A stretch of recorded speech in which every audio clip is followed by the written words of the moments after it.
Live from Casa Grande Mountain Retreat Center in Puerto Rico. This is Spirit Matters, your daily Bhakti Center podcast. We come on here daily to talk about spiritual subject matters because that's what's needed.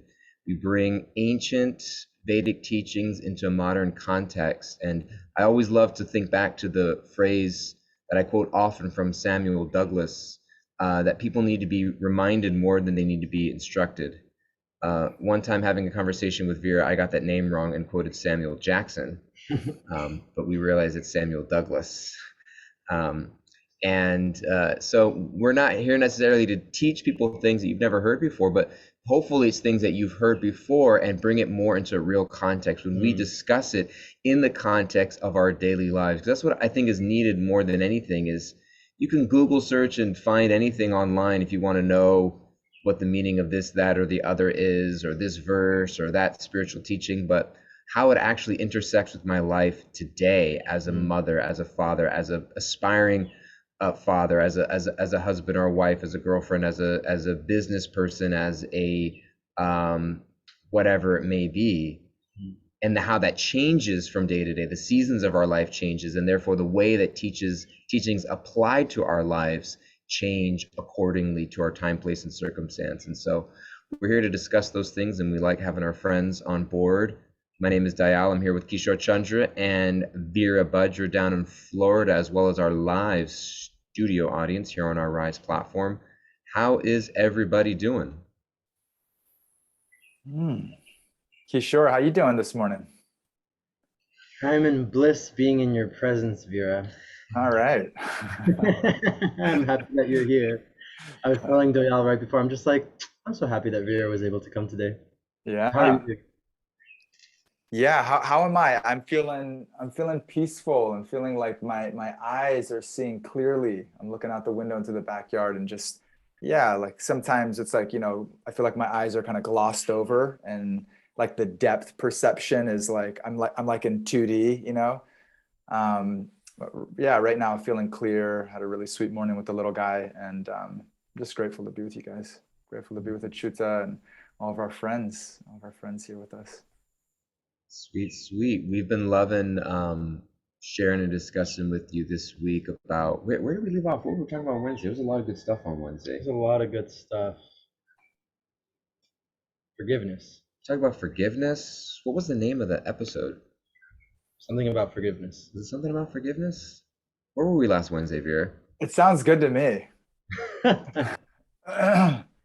It sounds good to me. Where were we last week? It's a good question. I've talked quite a bit between then and now, and I can't quite remember. Oh my God. Deep spiritual teachings that last with you forever. What did we talk about? Forgiveness. I got the title right here. Kimberly to the rescue. She said, we digest spiritual teachings through acts of compassion was the last title. That was it. We digest spiritual teachings through acts of compassion. That's something that you referenced, Vera, about how spiritual teaching, so much of it comes in, but it's when we engage with other people and we share that, then actually spiritual teachings come alive. And it's something that I love so much about the Gita. And Achyuta was also speaking about this at the very end as well, about how we learn so much from each other in the Sangha of other people. And throughout the Gita, so often it's referenced the difference between Gyan and Vigyan, or the idea of understanding or knowing or having information about something and having depth of realization about something, about being given a transcendental vision of things. And it's almost interesting, as you were saying, Vera, like looking out your window, that 2D, how we go from 2D to 3D is that when we put things into practice. And I think so much, because this is something that I hear a lot when I teach or share or discuss with other people, the idea of bringing perfectionism even into our spiritual lives, where it's, the word Maya means, and I've heard one definition of the word Maya means to measure or to count, which is interesting because that inherently means something material, because spiritual is infinite. Krishna defines spiritual as sat, eternal, never ending. The soul is ever without boundaries, etc. And so anything that is measurable, that you can count, or that you can, because when there's measuring or there's counting, there's naturally comparing, this to that. There's some finite to us. And so Maya means to count. And totally lost. Where was I going with that? No, no. God, dang it. Well, this one's really good. Yeah, well, you're starting off something, Doyle, and maybe you'll catch your train of thought that was just super inspiring to me, in regards to digesting, digesting, and just touching back on compassion. And then I'm not sure where your train was going exactly, but this is it. Like right now, like what we're in, it's cool. Like the train's gone, awesome, like cool. Like my train's always gone. Maybe it'll come back, maybe it won't. It doesn't really matter. Right? It really doesn't matter. It's like we're together, and what I'm appreciating so much is like we're digesting spiritual life together. Yeah. We're with each other. We're accepting each other as we are. We don't need to be something that we're not. The trains are gonna go and leave, and maybe they'll come back. Maybe they want. It's like it's all good. I think I got it. Which that, by the way, was the alternate title of our podcast. Instead of Spirit Matters, it was just It Doesn't Matter. But so we as you're talking about, like this kind of like this 2D vision of life, is kind of like this how we take it to that next level of spiritual understanding. It's not much by gaining information. It's just sort of this gift of realization that comes when Krishna is pleased with us. And how do we please Krishna? It's through serving the people who are dear to him, who his devotees, and also all living entities, etc. I heard there was a title of a class that somebody gave once, it was a long time ago, that said, like, you can't love Krishna and hate somebody else. It's just not possible. You can't love God and hate another person. And so just these simple acts of coming together, and whether it's hearing from each other or engaging in service, it's sort of like the simplest things, like, oh, I'm not my body, I'm an eternal spirit soul, or oh, like everything's connected to God and Krishna. Like they come alive for us when we engage in service, when we discuss with other people, because that's a door that I quote often, that song of Johnny and Willow, that I need to live for a higher purpose. Something's knocking on the door from the inside, and that door unlocks from the inside. Krishna's kind of like we're knocking on the door, and Krishna's like, yes, and then it kind of opens from the inside. So that's where we left off on Wednesday. The train took a detour, but I tried to reroute it back to the station. Yeah, you're perfect, bro. Perfect, just as you are. It's a song that we sing to our son pretty much every day. I love you just the way you are, right? There's nothing that needs to change. It's like behind your tears, behind your fears, there's a beautiful shining star. I love you just the way you are. Just like, and just, being with that, being in that space. I was connecting with a couple of friends yesterday, an old friend that's now living outside of Melbourne, Australia, and creating a beautiful eco village retreat center project there. It's already off the grid. It's already like a fully self-sustainable, retreat center that's there outside of Melbourne. And give a shout out to Josh. And then I was connecting with another friend, Yamuna, after, and the quality of both of these connections was just the ability to be yourself, the ability for me to be myself completely, and both of these men to feel, that they don't need to put on a show. They don't need to put on a show, and that they're there to learn. We're there. We're both showing up. I'm here to learn from these guys. They're here to learn from me. Where we are here today, like, Doyle, you got a wealth of knowledge. Achyuta, there's no question about it. Such a wealth of knowledge, and I'm sure many of you guys, wealth of knowledge. Kishore, a wealth of knowledge, and it's like that mood of just coming together. It's not a hierarchy. It's not a competition. It's not above, below. It is glorification of God. It's an opportunity from the simplest, humblest interaction to be able to experience more and more depth and connection with God through the people that Krishna brings into our life. And it's like, and to whatever degree there's a pedestal, to whatever degree that's happening internally, then we're out of alignment to be able to receive that mercy, to be able to receive that grace that's always flowing. It's always available to somebody who's just a little sincere, wanting to experience God's grace. And so I love Spirit Matters, for you guys, period. And then just the mood, the mood that's here is like, we're here to come and learn together. It's not about anybody being above or below. It's every present, like I'm experiencing that with the Chuta so much. Like she's a presenter, she's well known. People around the world are reaching out, wanting to connect with her. And it's like, no, like she's here because she wants to soak something up, she wants to gain something, even from like somebody like me who's just like a little dude, like I want to like hang out with the little dude, that's that humility. That's that humility that if we're carrying that, no matter who we are, where we are in our life, we're going to gain like great value. We're going to gain great spiritual realization from every day in our life. So can I read something real quick? And then this is something that I was thinking of from, it's one of my favorite purports from the Bhagavad Gita. It's the first verse of the 9th chapter of the Bhagavad Gita.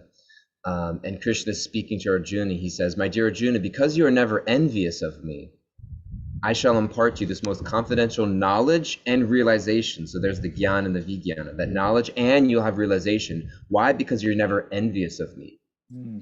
Knowing which you should be relieved of the miseries of material existence. And there's a purport. I'm not going to read the whole purport, but these first 2 paragraphs are really powerful. And I quote this often, and maybe you've heard me quote it before, but I love going back to this purport. Srila Prabhupada writes, as a devotee hears more and more about the Supreme Person, they become enlightened. This hearing process is recommended in the Srimad Bhagavatam. Quote, the messages of the Supreme Personality of Godhead are full of potencies, and these potencies can be realized. Again, there's that realization, that vijnana, if topics regarding the Supreme Godhead are discussed amongst devotees, end quote. This cannot be achieved by the association of, Prabhupada uses this word he often uses, mental speculators or academic scholars, for it is realized knowledge, meaning that it's not just knowledge for knowledge's sake. It's just like mind games or philosophizing and having fun discussing things. It's something much deeper than that. The devotees are constantly engaged in the Supreme Lord's service. Lord understands the mentality and sincerity of a particular living entity who is engaged in Krishna consciousness and gives them the intelligence to understand the science of Krishna in the association of devotees. Discussion of Krishna is very potent, and if a fortunate person has such association and tries to assimilate the knowledge, then they will surely make advancement towards spiritual realization. Lord Krishna, in order to encourage Arjuna to higher and higher elevation in his potent service, describes in this 9th chapter matters, spirit matters, more confidential than any he has already disclosed. So I felt like that sort of like the thesis statement of Spirit Matters. I think that's a really beautiful purport because it speaks to, I guess, this theme that we're speaking about, that we can't do it alone, that we need to be in Sangha, we need to be with others. This morning in Jai Jagannath's class, he's here giving class as part of Jahnavi's retreat, and there was a really interesting question that came up from one of the participants. And he was saying, sometimes I feel like, what's the point of even talking? Because when I'm talking to someone, immediately my mind just goes into that space of making it about myself or of judging the other person. And even if I perhaps have this idea of I want to empathize or I want to be compassionate, the reality, and he gave a simple example, like if someone tells me that their mother is sick or their mother is dying, there might be a beginning of empathy, but very quickly it goes back to the self, right? And what is dear to me. And he was saying, like, very quickly I will go back into thinking like, wow, that's really bad and I feel bad for this person, but thank God that my mother is okay. And I really hope that this doesn't happen to her anytime soon. And so he was saying, then what is the point of even engaging in these kinds of conversations? Because inherently, like, I will just come back to myself and the ego. And the response was really beautiful, that at the end of the 14th chapter of the 10th canto, I don't remember the verse exactly, I'm not so good at memorizing verses. I need to get better at that. But essentially, Shukadev Goswami is speaking about Brahma, and he's speaking about how the self, the nature of the self, is actually self-centeredness. It's the nature of the self is to be engaged with the self and to be thinking of the self. And so, like the orange is orangish and the apple is appleish, then the self is selfish. And the soul, and it's mentioned this in the Shastra, in the Vedas, in the scripture, the soul is like tinier than an atom. It's like itty bitty bitty bitty bitty bitty small. And so the light that's coming out, the capacity of the soul is on its own by itself. It's just a little light that's coming out. And really, for us to extend our compassion beyond the self, the point that Jaya was making was that we need to be empowered. We need empowerment. Like, it's not just something that's going to happen on my own. That realization is not going to be something that's going to happen just on my own, in a silo, in a dark room. Like, I have to do it through relationship.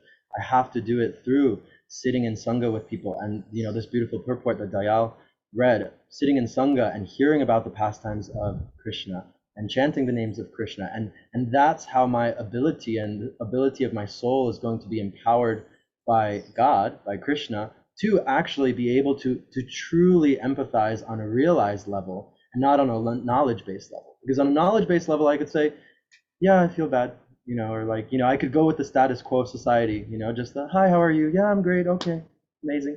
He was, I love Jai Jagannath so much. I can't wait to have him on this podcast one day. We all love him very much here, but he was saying one day he was preaching on a campus, college campus. And so some student asked him, how are you?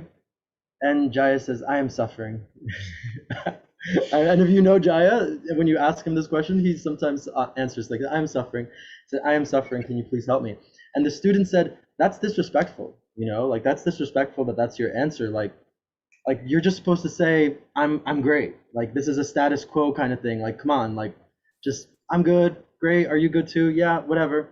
And it's like, I feel like that's such a, yeah, it's such a surface level thing of just kind of skating on the surface of things, because going deep, going past just the ability of the mind and the ability of the self, right, into the empowerment that we get from being with others, like even just on this platform today with all of you, with you, Vira, Chuta, and Dayal, and all of the listeners and all of the audience members. It's like, sometimes, like, I personally feel like when I'm not in this podcast moment, I'm just like, you know, like not really engaged spiritually. And then it's like we're here and we're around our sangha and people who are holding us accountable, and it's like, yes, now I can go deeper. Now there's a sense of empowerment. And so yeah, I was just thinking about how important it really is to be together with others, and how that really gives meaning. It gives meaning and it gives a lot of power. You light up our lives, Vira.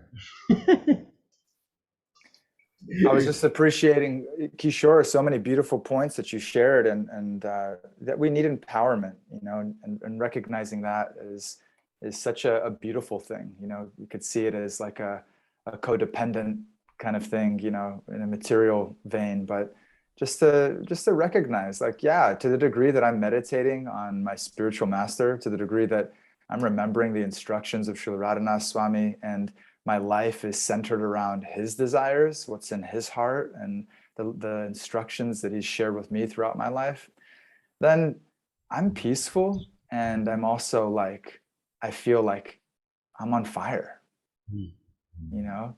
And it's like, even if I'm just sitting down, like looking out a window, like I know there's a fire burning inside of me. And I know that it's like, somehow, like I'm being prepared, being prepared to do some service, whatever that is, but some service that will be pleasing to his heart. And it's so satisfying to be even a little bit, to remember that and to be in that state of consciousness. It's so satisfying. Like you're saying, Kishore, it's like, it's the empowerment, you know, it's the empowerment that comes through the mercy of a pure devotee, the mercy of someone who's a lover of God, you know, that we get to line up with, and we get to be recipients of that grace. And then, you know, because we've received so much, then yeah, like as a service, you know, we get to share it. We get to share it with others. and we get to go deeper into it because of it. So it I reminded me. once made a post, this was a long time ago, about codependency. Like the difference between healthy relationships and codependency. And the codependency column had all of these things of like, I'm not happy unless you're happy. I don't exist without you. All of these things like that. And it was like, yeah. And then like John, if you made a comment or sent a message like, wow, like it sounds like if you just direct all those things towards Christian, it's actually perfect. All the prayers of our acharyas and our great souls of like, Krishna, I belong to you, and I'm fully engaged with you in that idea, that healthy sense of like, of not losing yourself, but offering your complete self. You know, she's been talking about here in the retreat. I haven't been in any of the classes, but I've seen the whiteboard. They've been going through the elements of surrender as outlined by Bhaktivinoda Thakur in Sharanagati, and one of them is Atmanivedana, this sense of offering one's complete self. And I think that it's sort of a beautiful meditation on, you know, Kishore was saying that like the orange is oranges, apple is apples, and the soul is selfish. And this kind of sense of this sort of dichotomy of having a distinct spiritual identity and at the same time wanting to be selfless. It's not about me, I'm nothing, all of those things that come into like a spiritual humility per se. But actually, if our greatest offering is our complete selves to Krishna, then we should know what we're offering. And it behooves us to fully actually embrace our God-given qualities, our nature, our swarup, our the quality and flavor of our heart completely. So to invest in that and to develop that and to uncover that. You said so beautifully, one of the conversations here, like we're all diamonds, uniquely shaped and glowing and shining, and gems and rubies and sapphires. We're unique gems, and to polish that gem completely so that I can make that complete offering, as opposed to I don't matter and nothing matters to me, I don't need to take care of myself, etc. Like taking care of yourself and growing spiritually and being spiritually surcharged becomes a service, because we are ourselves our offering to Krishna. And when we come together like a beautiful garland of flowers or a beautiful mixture of spices in a chutney or in a what's a Western dish, in a beautiful a beautiful casserole, a beautiful casserole for Krishna, then it actually becomes something. But if none of the spices had any flavor, or if none of the flowers had any shape or fragrance, or it was just like, I don't really matter, I'm just going to wilt, etc. And so to recognize that we are a unique and special offering, and to invest in ourselves. Actually, Arushi's eating chutney and rice right now in India. Chutney and rice. I hope it's flavorful. Hope all those spices showed up. And so, so I was thinking about that.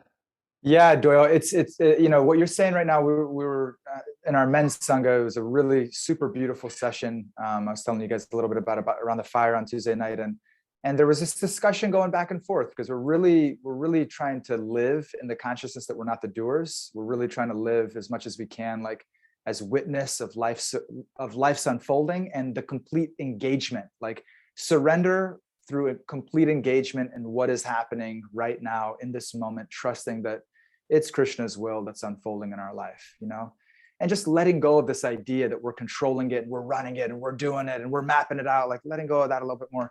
And so the discussion's going back and forth. So then, you know, what does it matter what's in my heart? Like, you know, what does it matter what's in my heart? Like if it's all just unfolding, I don't even need to think about that, you know, and to one degree. And then I was kind of like pushing back. I was like, I want to know what's in your heart.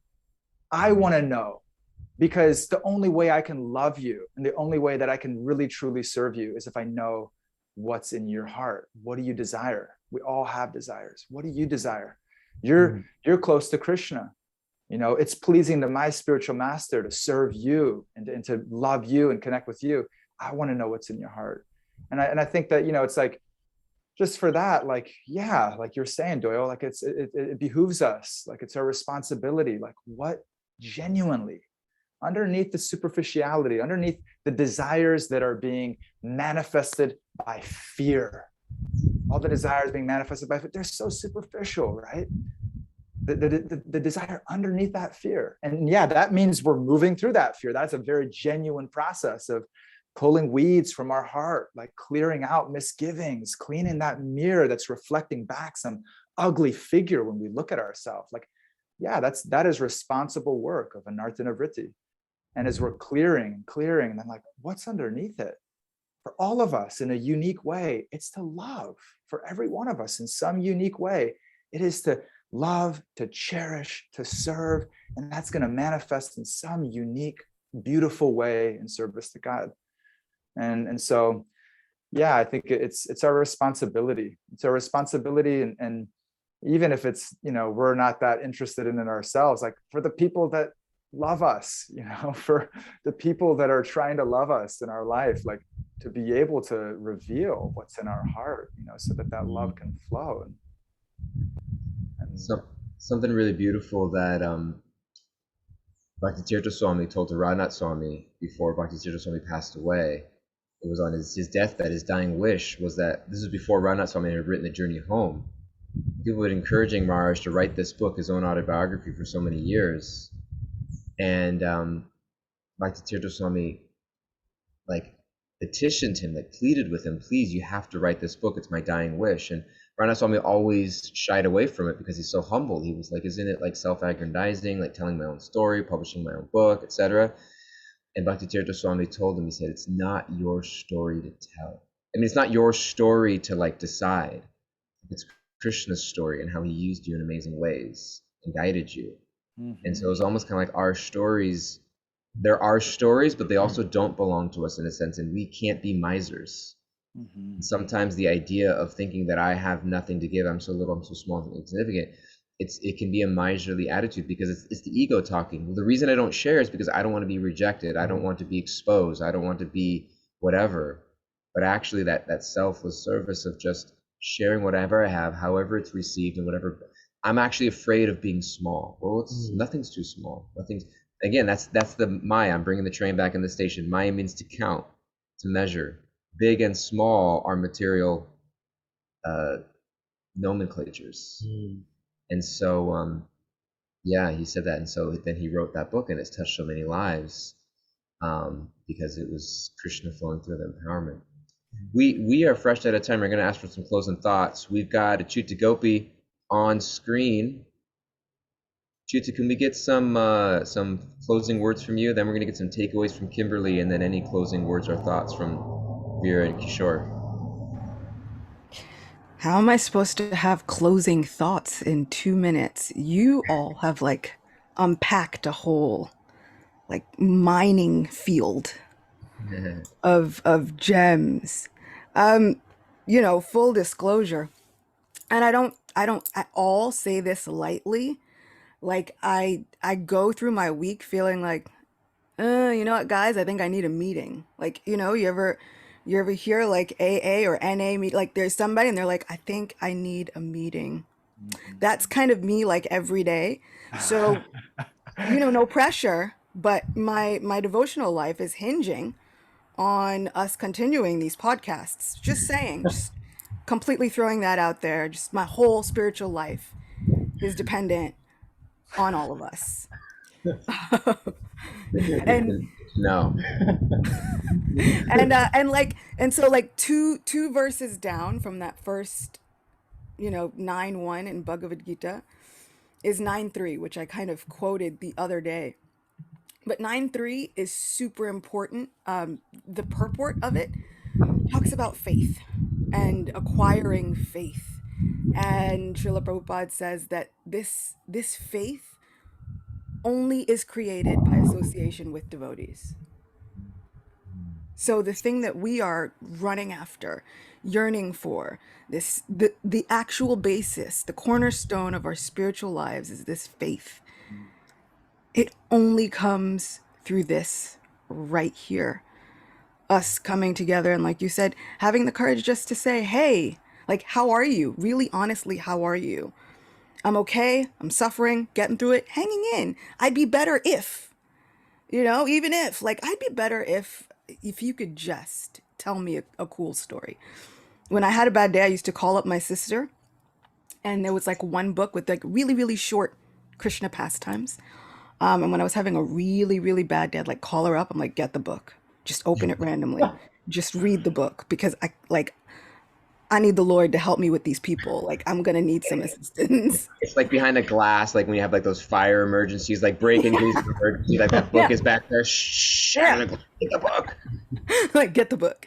And it would turn my day around. But this is exactly it. We need to be able to call up people, to call on each other and say, hey guys, I think I need a meeting because I'm falling apart here. And we all have this grand addiction disease in one varying degree or another. We've all got it. Either we're addicted to what our own mind is telling us, all the things that we're right or wrong about, or both, or there's an actual substance telling us we're right, wrong, both. Like, we've all got this issue. So it's so necessary that we come together, that we grow. I've had people tell me that their spiritual lives have grown in 2 weeks from this podcast, even this week, and I'm not even on it. No, really, my spiritual life has grown. I make moves in my regular life to make this happen, and I gladly make moves because it's necessary for me. So thank you. No pressure. All right, thank you for joining us for our final episode of Spirit Matters. We're grateful to have this run of 2 weeks. We will see you all in 2023. No, we're gonna keep it rolling at you. We got you next week. You and us, we're rolling with it next week. We're counting on you. Kimberly, you got some takeaways for us? If anybody wants to write some takeaways in the chat, let's read a few takeaways and then get some closing thoughts from Vira and Kishore. Thank you for the great conversation. I have just a short summary today. I wrote, embrace your God-given qualities and offer your complete self in the context of Sangha or community, because you're not alone and have your own unique special offering. In this way, you can develop your own sense of faith. Oh, love it. Thank you so much, Kimberly. Vira and Kishore, what closing thoughts and words from you guys? Anything left on your mind? Well, I just appreciating Achyuta bringing it back to just what we're all chasing after, right? We're all chasing after is, and Srila Prabhupada, he lays it out in a purport, beautiful sentence. His definition of faith is unflinching trust in something sublime. And I just, when I just connect with that, I was just like, that's so good. Like, just in every moment to just unflinchingly have faith. Trust, right? Trust, and that ultimately sublimity, ultimately life is sublime, our future is sublime, everything ultimately is that is the reality, and we experience it, we've all been talking about, we've been chiming on it. We experience it when our hearts open up in Sangha, and that we're held and we're received, and that we're holding space and receiving others. That's where we experience it. And just one little quick, I was up really, really early this morning chanting. And as I was chanting, I was just reminded so many times in my life, Ganesham and I kind of will go back and forth on this one, is before you do anything, then we talked about this in the first episode, before you do anything, and just remember Krishna. Before you do anything, like, even if you need to put 1,000 memos on your phone, it's like before we do anything, just one verse, one Krishna, one whatever, one prayer, one little, and then literally we will experience that sublimity. We will experience it in a very, very practical way. No, guaranteed 100%. Thank you, Vira. So grateful for you being here. Your energy just really, really lifts us up. And I'll just say to close out that I am one of those people that this podcast in just 2 weeks has majorly positively affected my spiritual life. Absolutely. I think there's just so much power in coming together and not measuring, this word that Dayal brought up, not measuring. It's even ingrained in our language, like when you walk into a room and you're measuring up, measuring people up, like who's better, who's this, who's that, status and all this stuff. And so yeah, I'm just feeling really grateful that we can all come together and just share and vibe off each other. It's really, really wonderful. Love it. I was thinking that faith is unflinching trust in something sublime, and I'm working through. I have flinching trust right now. I'm like, So getting there. Thank you so much, Vira. Me too. Thank you guys all so much for tuning in those live. Those who are tuning in on your all podcast streaming platforms, please continue to share, tell your friends, invite other people to the show, rate and review if you like something that you heard. Today's Friday, so we are off for the weekend. No podcast Saturday and Sundays. And then next week, Cindy's asking, we're going to be on Monday, Tuesday, Wednesday, and Thursday. We're going to be off Friday because Kishore and I are traveling to our next adventure. So we'll be Monday, Tuesday, Wednesday, Thursday next week. And we look forward to seeing you guys all there and being with us. We love you all so much. Please continue to be you in your beautiful, amazing journey. And we'll see you all next time. Bye-bye.